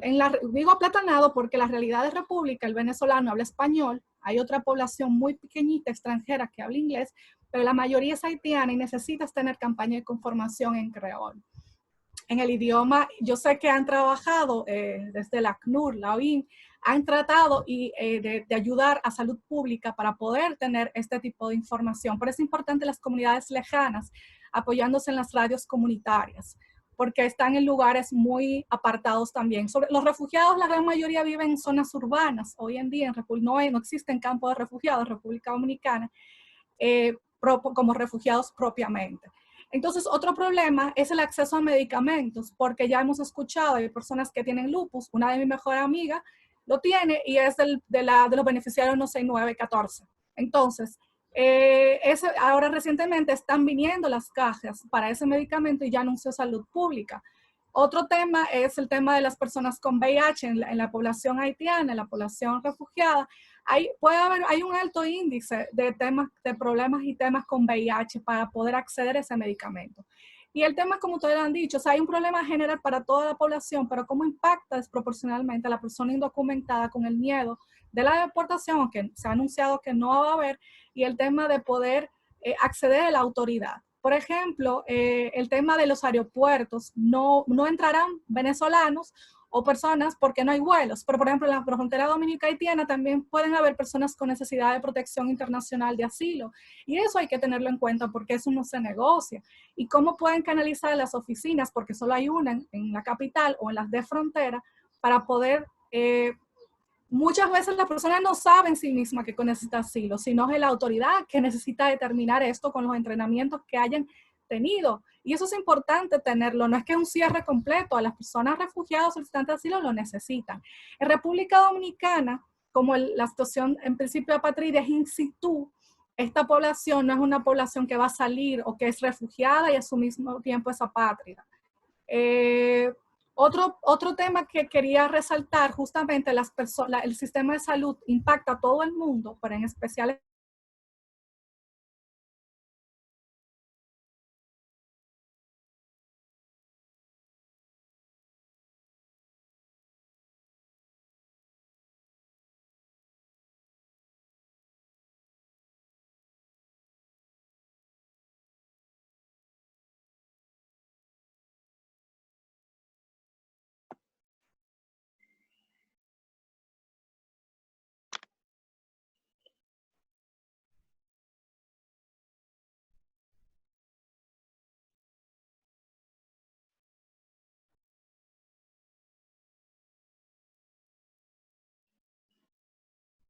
Creo que se pausó el video.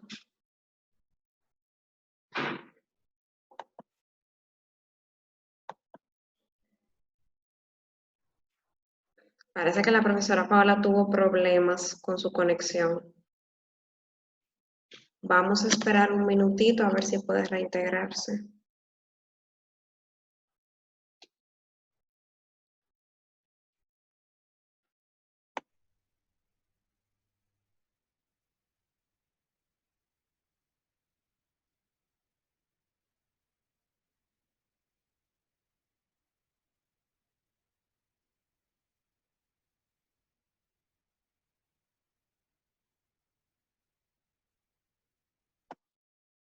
ya, ok, gracias, Sí, Tamara. ya, ok. Yo me quedé, pero ya estoy terminando, no voy a quitar mucho tiempo. Es en el tema de salud, que impacta desproporcional a todos, pero incluso a esta población, porque al concentrarse el Estado en el tema del COVID, en cómo detectar, las personas en las comunidades, en los barrios, no va a llegar el 911 en Jimaní o en parte atrás de un barrio.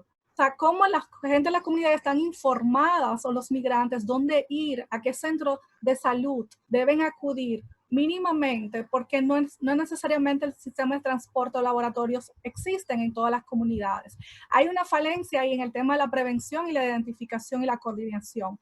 También las personas que tienen otras enfermedades, decía, como cáncer, diabetes, consultas periódicas, que necesitan recetas, medicamentos. No hay una información pública desde los hospitales que la gente pueda acceder para poder asistir regularmente, aún con horarios reducidos de toques de queda. Y eso no se debe parar a pesar de la situación del COVID.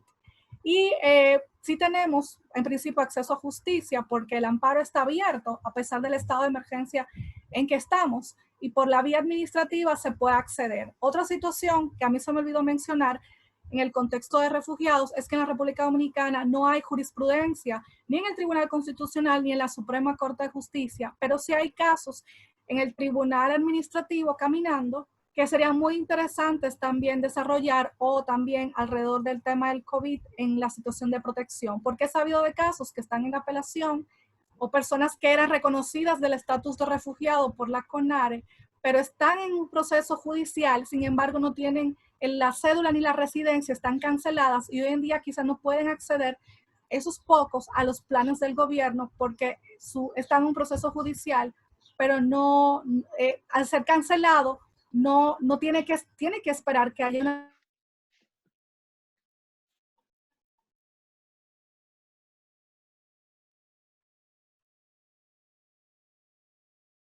Parece que se paró otra vez.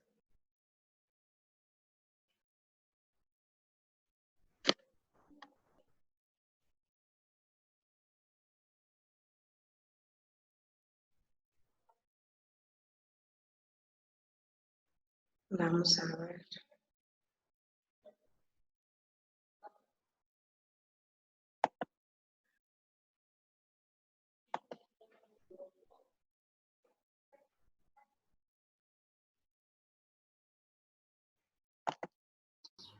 Ya. Gracias.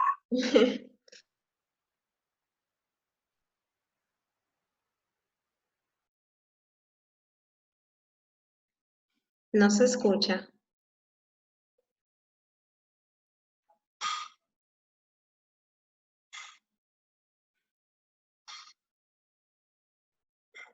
No se escucha todavía.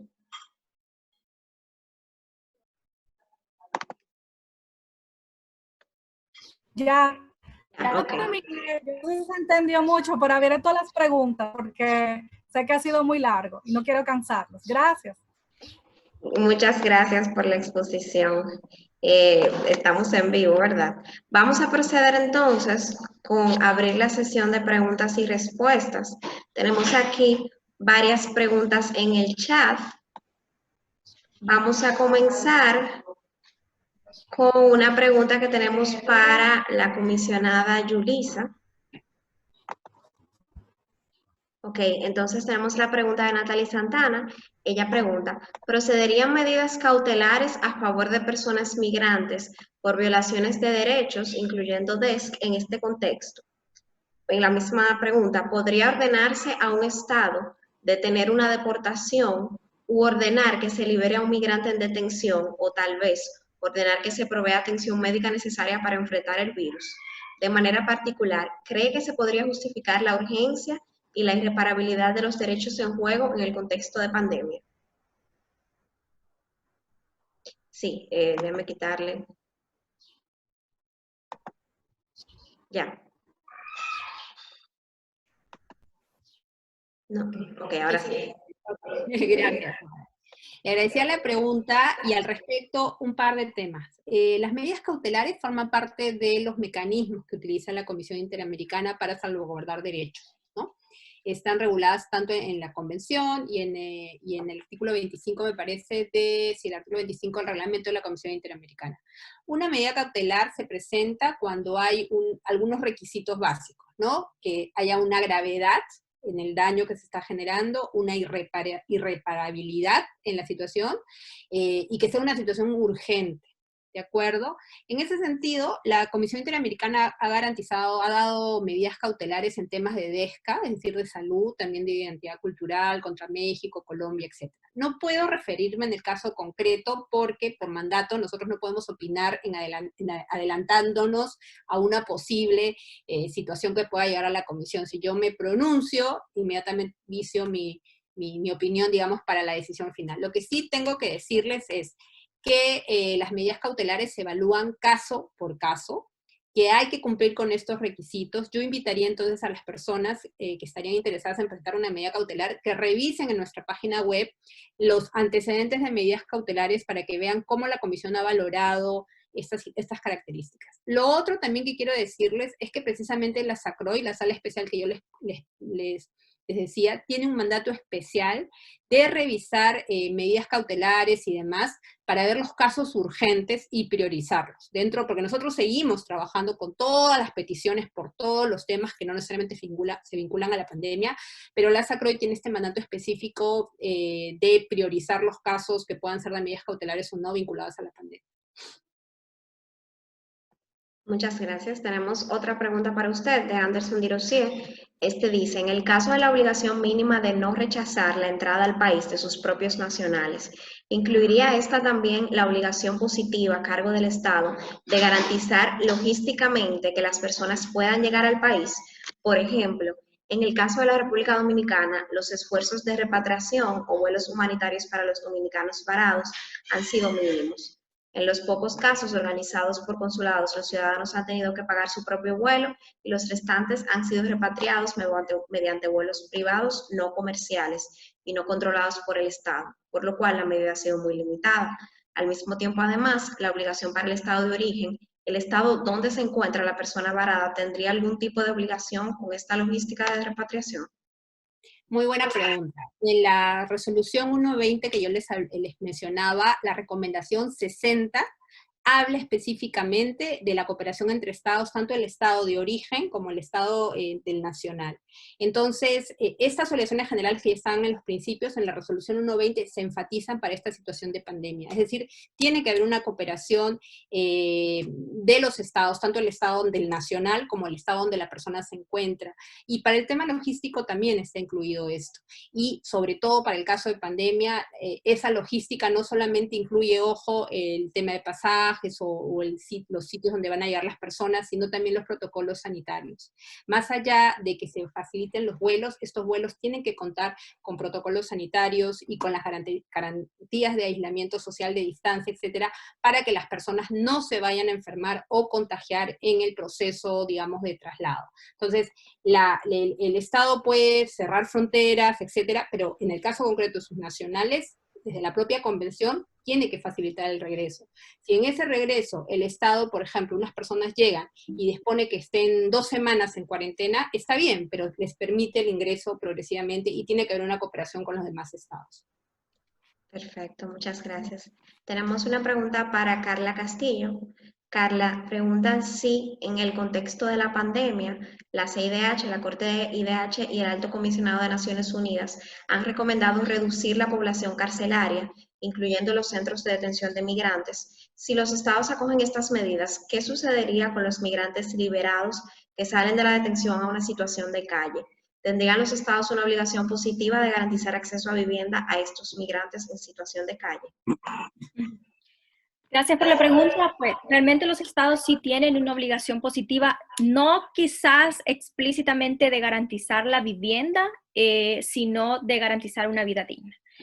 Sin embargo, al menos en la Convención del 51 para los refugiados, el artículo 21 nos habla de cómo los estados deberían de garantizar condiciones favorables para que los refugiados en los países de acogida puedan acceder a vivienda.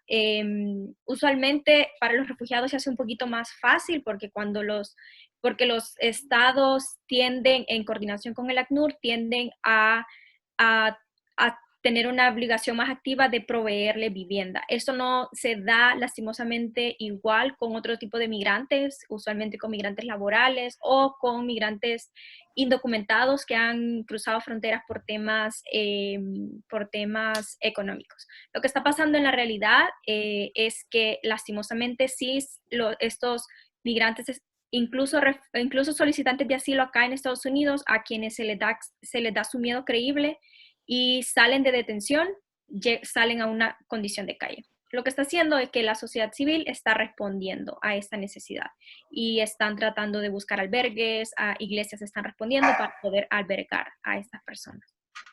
Muchas gracias, Carla. Tenemos ahora una pregunta para la magistrada Danisa Cruz. Pregunta Anderson Dirosier: me gustaría saber aproximadamente cuántas personas con estatus de refugiado tenemos en el país aprobados por CONARE, y si ya hay datos sobre cuántas solicitudes se han hecho desde el inicio de la pandemia o en lo que va de todo el 2020. Bueno, con relación a los casos, solamente puedo dar datos del 2018. ¿Por qué? Porque nosotros tenemos, el Pleno de la CONARE hizo una resolución de confidencialidad, que es la 1 de 2013, donde solamente el Ministerio de Relaciones Exteriores está facultado para dar datos estadísticos sobre la cantidad de refugiados, nacionalidad y demás. Sobre los datos del 2018 son oficiales, porque de hecho se ofreció a la Comisión Interamericana de Derechos Humanos que para el 2018 habían 13 personas con calidad de refugiado con sus familiares. Entonces, no puedo ofrecer ningún otro dato con relación a las que están en curso. Sí puedo decir que en febrero, que tuvimos nuestra última reunión del Pleno, se estaban trabajando lo de las solicitudes de años anteriores y unos recursos de revisión que habían sido depositados, y sobre ese tema era que se estaba trabajando para en febrero de 2020. Perdón. Ok, tenemos otra de Alberto Aizmendi. Dice: buenas tardes y un gran saludo para todas las panelistas y los participantes. ¿Cuáles son los parámetros que se toman en cuenta para los solicitantes venezolanos, ya que solamente se ha otorgado la aprobación a una familia?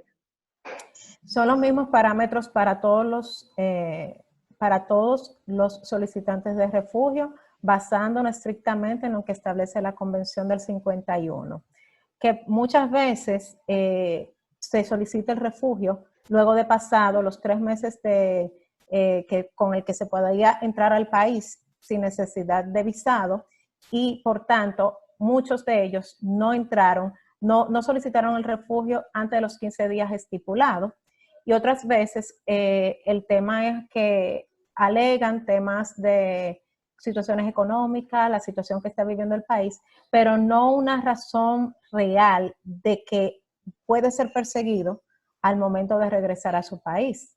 Entonces, eso es más o menos, y en sentido general, a veces no hay congruencia entre lo que se dice en la entrevista con lo que nosotros podemos investigar, o sea, que muchas veces que no cumplen con los requisitos que establece la convención para nosotros otorgar la condición de refugiados. Y de hecho, recuerdo bien ese caso porque la condición de esa persona sobrevino estando ya aquí con un tiempo estipulado. Y recuerdo bien ese caso del venezolano, y que es algo que es muy fuera de lo común, que la causa de nosotros otorgar la calidad de refugiados regularmente es antes de que ocurran, antes de venir al país. Creo que espero haber respondido con relación al tema de los venezolanos. Hay otra que dice: dado que los plazos administrativos han sido suspendidos en toda la administración pública a razón del estado de emergencia, el plazo de 15 días para presentar la solicitud de reconocimiento de condición de refugiado también está suspendido. Bueno, todos los plazos están suspendidos actualmente a nivel judicial, y nosotros entonces entiendo, como no hemos tenido caso actualmente, nosotros no podemos decir si no, es algo excepcional lo que está pasando aquí en todos los países, y realmente como no hemos reunido, no sé cuál va a ser la medida que vamos a tomar con relación a eso. pero si el tema de los salvoconductos dice que es para protegerlos con el permiso que tienen, de que tienen una condición de refugiados que Migración le ha otorgado, no necesita ningún otro tipo de documento ni necesita estar renovado para asegurarle su acceso a cualquier estado a cualquier hospital o que vaya a ser deportado o devuelto. Entiendo que sí.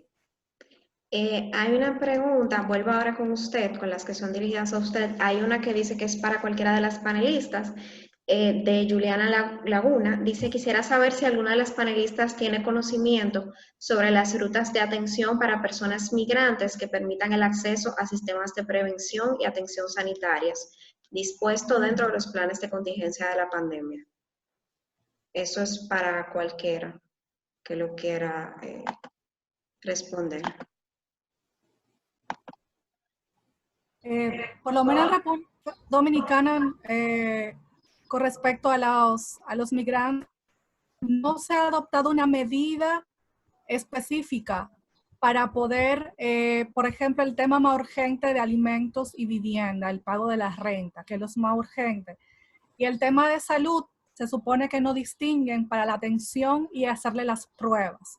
O sea, no ha habido que yo he escuchado que aún porque fue migrante no le hicieron la prueba del COVID o porque llamó o accedió. El problema es el tema del acceso a Internet y tener minutos de llamada conforme el protocolo de salud pública, que se hayan identificado.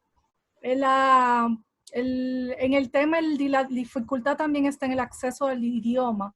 De acuerdo la mayoría de las personas digo que son de inmigrantes, de los 90%. Entonces ahí hay un tema también en la sensibilización y llegada de la información. Pero en ese aspecto es lo que te puedo decir. Lo que han gritado es el tema justamente alimento y vivienda, porque está cerrado el tema del mercado. La mayoría, como vive del mercado informal, no tiene directamente. Sí, claro. Bueno, aprovecho para preguntarle una pregunta de Carla Castillo, nuestra expositora. Pregunta si hay algún motivo de por qué República Dominicana no se ha adherido a la Declaración de Cartagena. ¿A usted? Sí, a Paola. Ah, Paola.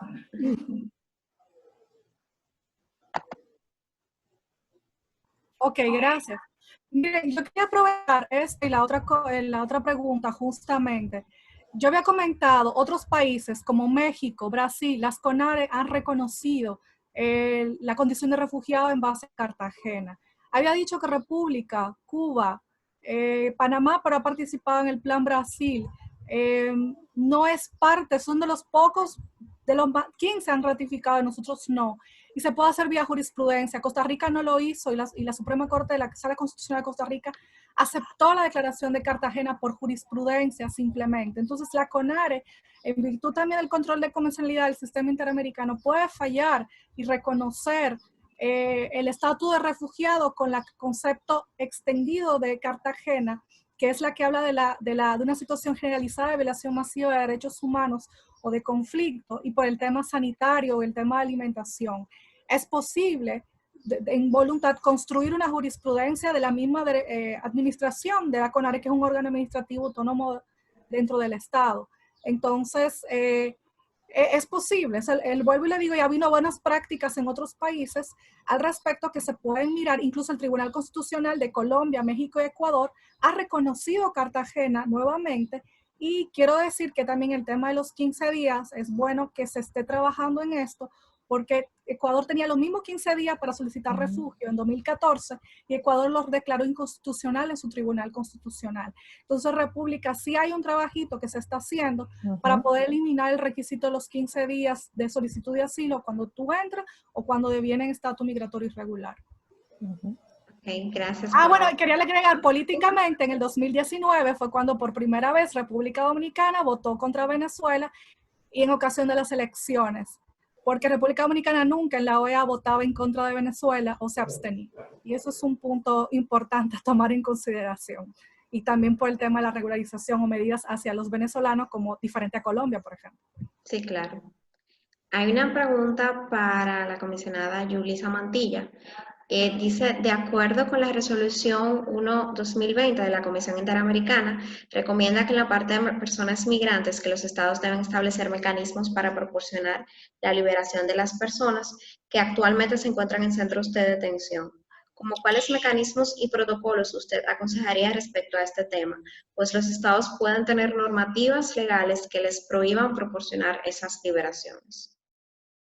Sí, la pregunta es específicamente para personas migrantes en centros de detención o en general, para personas migrantes exclusivamente, porque sí, ¿no? Sí, Ya, dice que sí. porque lo primero, eso sí también aprovecho, sí, me estoy diciendo que sí, porque nosotros tenemos una parte específica para personas privadas de libertad, ¿no? En el caso de los centros de detención, tanto los principios interamericanos como la resolución se han establecido que estos centros tienen que ser como una medida extrema, es decir, eh, los migrantes llegan a determinado país, pueden estar un tiempo, pero tiene que ser un tiempo prudencial. Lo que no puede convertir, más allá de la medida que cada estado puede establecer, como puede ser un centro de detención, un centro de alojamiento, etcétera, hay algunos principios básicos. Si esta detención, entre comillas, ya se prolonga, se puede hasta convertir en una condena absurda, porque no es un juicio, no es una persona que esté en juicio. Entonces, ese tiene que ser un albergue, un espacio temporal.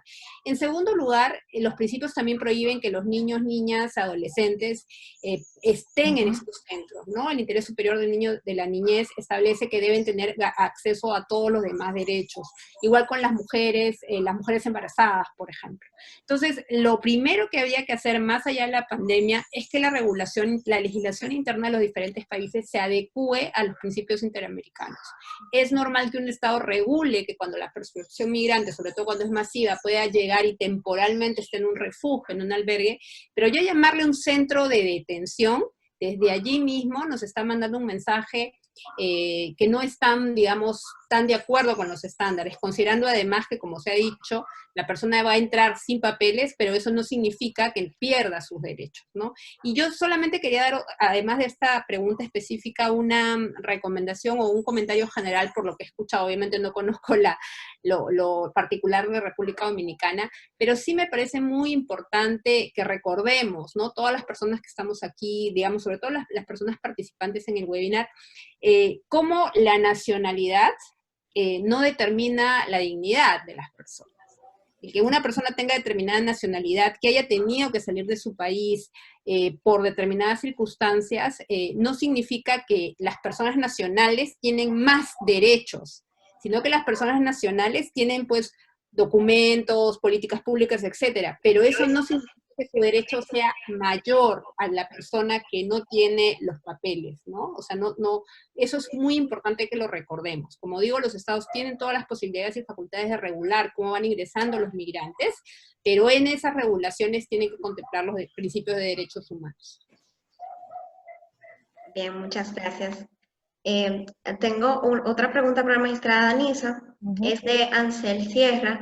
Ella dice, en el 2012 o 2013, COLADIC realizó una solicitud de acceso a la información preguntando cuántas personas de nacionalidad haitiana habían sido deportadas. La respuesta oficial, por escrito de la Dirección General de Migración, fue que no había ningún caso porque estos no se deportan, sino que se devuelven. ¿Los procesos causales aquí descritos se cumplen con todos los refugiados o hay un protocolo especial para las personas haitianas?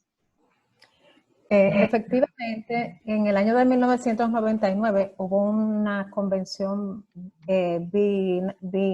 binacional que estableció la forma en que se iba a hacer la devolución de los nacionales haitianos en caso de que se ameritara, y que estableció una serie de requisitos de no devolución, o sea, lo de la reagrupación familiar, que no podían ser deportados niños que estuvieran no acompañados, bueno, una serie de requisitos que los invito a leerla. Por eso es que se dice que no se deportan, sino que se devuelven, porque el término que se ha usado es el de devolución para ser más respetuoso de los derechos y las buenas relaciones entre ambos países. Con relación a los nacionales haitianos como solicitantes de refugio, no hay ningún protocolo adicional, se toman las mismas condiciones, se hace el mismo procedimiento. De hecho, debo de decir que muchos se acogieron al plan de regularización, como mencionó Paola, de los que se le había negado la solicitud de refugio, porque nosotros mismos trabajamos con el ACNUR, una cantidad de esos que habían solicitado refugio, y no, puedo decir que con relación al tratamiento de sus solicitudes se le da el mismo tratamiento que a todo el mundo. Nosotros no distinguimos, como dijo la comisionada, nacionalidad. Sí vemos el contexto político que puede estar ocurriendo en un país determinado, pero no hacemos una distinción solamente para hacerla discriminatoria, sino más bien vemos los hechos y nos basamos en lo que establece la convención para otorgar o no la condición de refugiado. Gracias. Tenemos una para la profesora Paola Pelletier. Dice, ante la realidad de que los indocumentados no pueden acceder a los programas de protección social del gobierno, ¿cuáles medidas rápidas y efectivas podría tomar el Ejecutivo para en lo inmediato incluir a esas personas en estos programas? Esa es una muy buena pregunta. Es una pregunta de políticas públicas, porque hemos conversado de estándares y de lo que debe de ser, pero lo más difícil es cómo hacerlo efectivo. Justamente como las personas no tienen una residencia ni una cédula extranjera, para calificar el programa SIUBEN de alimentos, que hay que tener cédula, lo que se pudiera hacer es tomar como medida, si quieren registros, el tema de personas que al menos tengan pasaporte, o las personas que aplicaron el plan de regularización, que son la mayoría de los migrantes, porque cuando aplicaron sin tener, tenían un carnet, tienen los viadata de ellos, lo tiene el sistema del Estado, de todos los más de casi 300,000 que aplicaron al plan, aunque no le hayan dado residencia, tienen ese registro. Y en cuanto a la población venezolana, que es la segunda más grande, no hubo el plan de regularización especial en esa época cuando ellos comenzaron a llegar masivamente, y pienso que las medidas pueden ser con respecto al tema de identificación, porque ahí trabaja la OIM y trabajan las iglesias, con el tema de los documentos de identidad o con pasaporte, porque para República no hay que cruzar frontera, diferente en otros países, sino que hay que venir por avión. Entonces, aunque sean vencidos, es una forma de identificación y de tener control con las ONGs que trabajan en el terreno para poder entregar por lo menos los alimentos. Han hablado de vales, de intercambiar acuerdos con colmados o con supermercados para entregarle el dinero al supermercado directamente al colmado, y que ellos, una vez identificados, puedan comprar a crédito en ese colmado o en el supermercado. Pero es lo que están haciendo ahora con la cédula. Pero como ellos no tienen un documento, sería ese acuerdo de quiénes son, o un listado de mapear, para que puedan acudir libremente con una cantidad aquí de dinero y puedan comprar o hacer algo. En cuanto al sistema de salud, vuelvo y repito, no ha habido hasta ahora una negación al servicio a un migrante, porque sea migrante, en cuanto si tiene el COVID o sospechoso, el tema es el acceso al laboratorio con el requisito de un certificado médico que se necesita, una receta médica, y el tema de que el 911 o el traslado hacia el hospital. Eso es un tema, pero es igual para toda la población un desafío. No sé, Hay una pregunta. Ajá. Hay una pregunta que dice para cualquiera de las panelistas, de Natalie Santana, que en la República Dominicana el derecho a solicitar asilo está consagrado dentro de la libertad de tránsito, y este derecho fue suspendido por el estado de emergencia. Como dijo la magistrada Danisa, el cierre de fronteras se ha traducido en la recepción de 0 solicitudes de refugiados. Estas circunstancias de derecho y de hecho podrían comprometer la responsabilidad internacional del Estado Dominicano si resulta en la imposibilidad de acceder a protección internacional de una persona que escapa de violencia o persecución. Yo había mencionado anteriormente que no se puede, o sea, no solo en República, en ningún país pueden cerrar fronteras, en su caso fronteras, porque los aeropuertos también están cerrados, pero cualquiera que quiera entrar por necesidad de solicitar asilo o refugio no puede ser negado. O sea, eso es innegociable, aún en estado de emergencia, y el ACNUR también lo ha dicho así internacionalmente. Ahora, el problema está, lo que ustedes han mencionado, en nuestro país no está sucediendo, pero hay países que han cerrado fronteras a sus propios nacionales.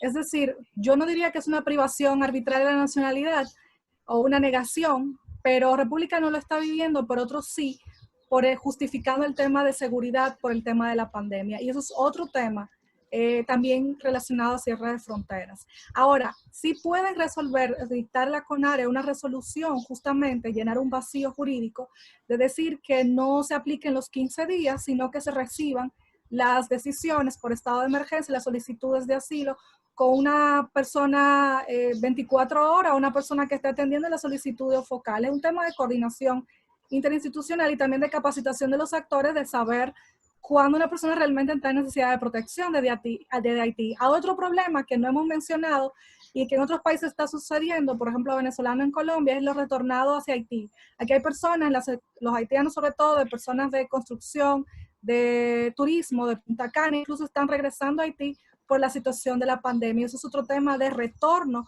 y apertura de frontera hacia Haití. Creo que no se ha reportado un problema a los que han querido retornar hacia Haití por la situación en República Dominicana y le han abierto las fronteras. En Haití, perdón, de República para Haití. Bueno, muchísimas gracias a todas y todos por estar aquí. Ya damos por culminada esta sesión. Excelentes todas las participaciones de cada una de las expositoras, que sé que nos ayudaron mucho a entender lo que realmente está pasando con los derechos humanos de las personas migrantes y refugiadas en este contexto y cuáles son las medidas que debemos tomar.